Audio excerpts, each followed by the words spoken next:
guys, welcome to the group. I'm going to be your group leader today. So this group was developed to work with the co-ed population currently suffering from substance abuse and depression. This is going to be a 12-week long program, and it's going to be a fixed group, which means that it's just going to be you guys every week, and it's mandatory that you all attend. So get used to each other. So I'm just going to go over the basics of the group. We're going to go over the objectives and group rules, curriculum, philosophy, theoretical framework, and then we'll do an icebreaker. And I'll explain what all these things mean, so don't worry. So the objective of this group is that you all work to identify patterns of behaviors and triggers for your substance abuse. We will work to identify internal and external factors that promote substance use, so personal issues, social issues, environmental issues. We want to learn to identify developmental factors, and we want to work to reflect on your childhood and growing up, developmental issues, and how that has impacted your substance abuse today. So we would also like for you guys to work on learning new coping skills to manage both your depression and your substance abuse. And hopefully we'll try to take the place of negative coping skills with positive ones. And then finally, we'd like to have you understand depression better and the impact of that depression on your substance abuse. So the group rules, you guys are going to be interacting on a fairly regular basis, so it's really important that you all respect each other and, maintain healthy relationships, and try to keep a good group dynamic going. The first rule is member confidentiality, so whatever's said in group stays in group. You don't talk about other people in the group. You want to feel secure here and not feel like your privacy is being violated in any way. And then finally, respect.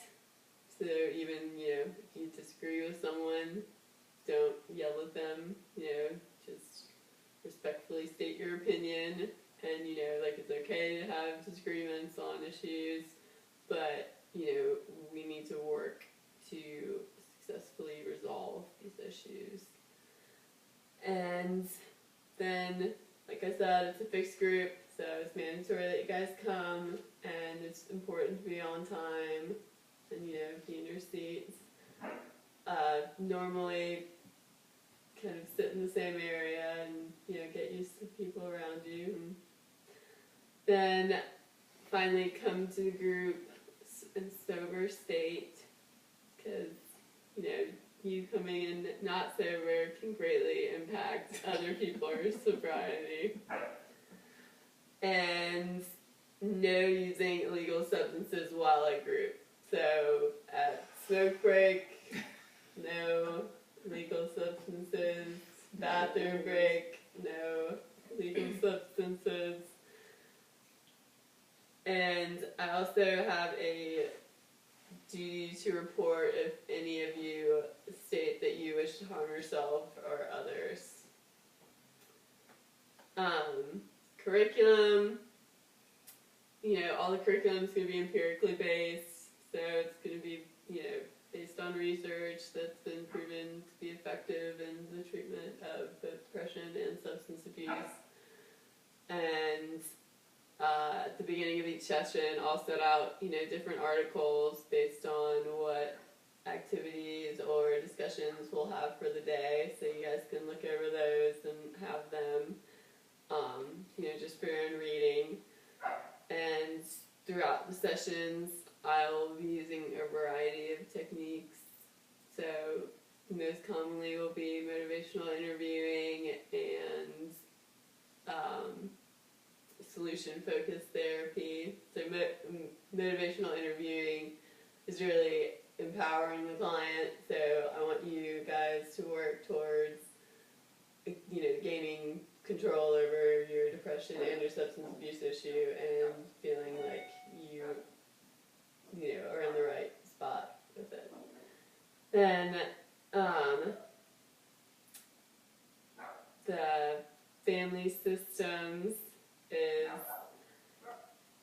the impact of your childhood and general interactions with your family and patterns of behavior in the environment. And then solution-focused therapy is, focusing on the positive things that you guys have going for you right now and trying to promote you to use them as much as possible and reduce the negative issues that you will deal with.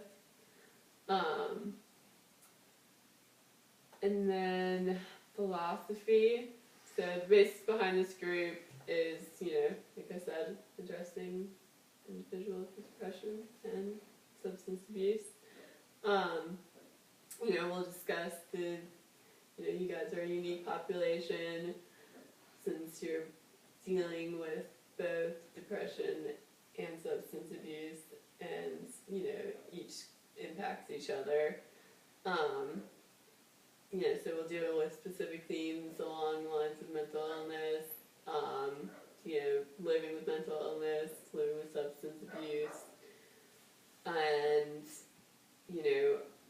the culture that you guys are in and how, do you feel accepted and how you are doing on a regular basis.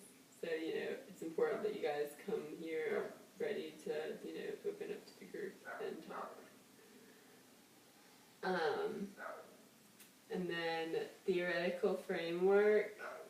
So I feel really strongly about psychoanalytical therapy, so that's where I come from with most of my thoughts about the group. So, that is essentially your childhood and development,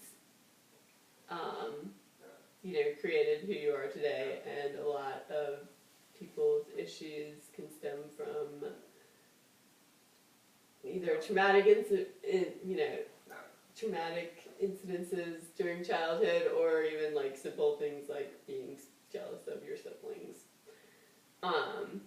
It just helps you better understand who you are, why you will use certain substances, why certain feelings come on, and the better you know yourself and your symptoms, the better you can work with them. So now we're going to do an icebreaker. And the icebreaker is, does anyone I think it's still going. have any questions? Well, does anyone have any questions or comments? So if we don't want to tell you something, can we just keep it a secret? You could talk to me individually. I'm here, to work with you guys individually and as a group. So it's important. Both are important to me. Anyone else? If we really don't like another person in the group, Mm-hmm. is it too late to find a new group, or? Yes, it is too late. Unfortunately, it's fixed. But maybe we can work out your dislike with a certain individual in a peaceful manner. We'll try. Okay. All right, Rob, we'll take it outside. So now we're going to do an icebreaker. It's have you ever, I'm gonna call out different things, and if you've ever done them, raise your hand and give each other a high five. Okay. Have you ever climbed to the highest point in your country of birth? No. Alaska, no. Alaska. Have you ever lived overseas for more than a year? No. No. Yes. Okay. High five. Have you ever sung karaoke? Yes. Yes. Alright. No. What? How did you manage to live your whole life and never sang karaoke? You don't want to hear me sing. Have you ever been without a shower for more than 2 weeks? Ooh, no. When I was a baby. Okay. Yes, I High went to five. more High well five. singers. Yeah, Of course.